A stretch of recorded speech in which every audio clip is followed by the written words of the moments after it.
Well, questions are emerging about the Pimlico redevelopment project months after the 150th Preakness Stakes took place. Spotlight on Maryland's Gary Collins looks into where the project stands and whether it's meeting its goals. 150th is going to be huge, and you know why it's going to be huge?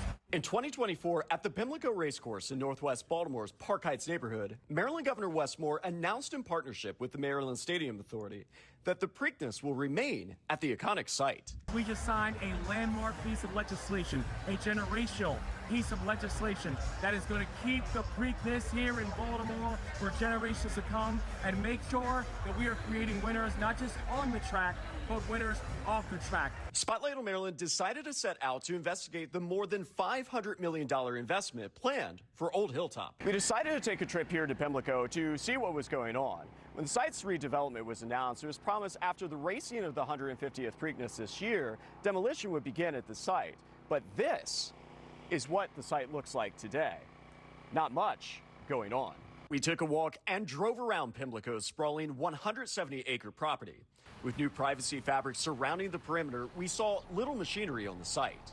We spoke with 2 of the 4 construction workers we saw who agreed to talk but not be shown on camera. They're saying 2 years, but I don't know. Just let it breathe. Took them a year and 4 months to get started on that. Hey, real quick, I'm with Fox 45 News. We spoke with Merva Hubert, who says Pimlico and the neighborhood are personal to her. I live right there. My mother lived right here. My nephew lived right there. My sister lived right there. We asked her what construction she's seen at Pimlico that is just a few hundred feet from her front door. Do you think that this project is going to actually be done on time in the 2-year time frame? I don't know, because I thought they would have started it already.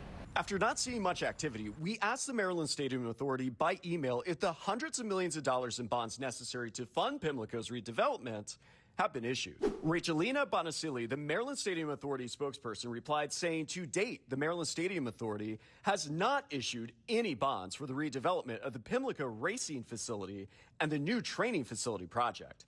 After our email exchange on Monday, we checked the Maryland Stadium Authority's website and saw an abrupt change. The site now states demolition will begin summer 2025 instead of after the race. The phrase aggressive schedule was also removed. Instead of saying all racing and training will stay at Laurel Park until 2027, the site now says it's expected to return to Pimlico in 2027. When pressed about the sudden updates that happened within a few hours of sending our email about the funding of the Pimlico site, the spokesperson added, MSA has been working on a website update. Quite frankly, your question sped up the implementation. The spokesperson added $100 million in cash had accumulated to fund the design and early construction packages, saying the remaining bonds are expected to be issued in the winter.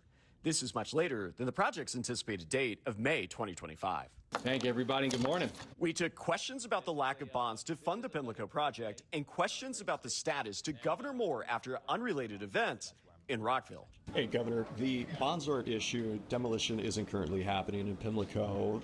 What's the plan, and is this project actually going to happen on time? Oh, this project is going to happen, and this project is going to make sure that it's going to also not just make the community proud, because remember, this is the first time we've seen any type of initiative or platform that was built that actually keeps the community in mind, and we are really proud of that. But we have to make sure that we are doing things that are ensuring that the community, that the industry, and also that Preakness will be then taken care of. And so the long-term commitment that we have and the timeline that we set out, that is a timeline that we intend on hitting. Governor, how is that paid for, though, when bonds aren't issued?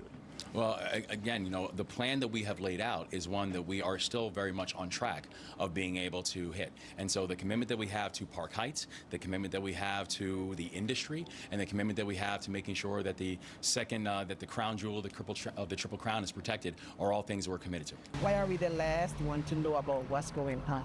Meanwhile, back at Park Heights at Pimlico, we asked Herbert if she feels the governor has done enough to keep the public, including those who live across the street, in the know about the Pimlico project. I don't think so. No, because sometimes I have to go, I go to my hairdresser and I hear them say, oh, my mother got ticket to go to such and such over here, and we're right here.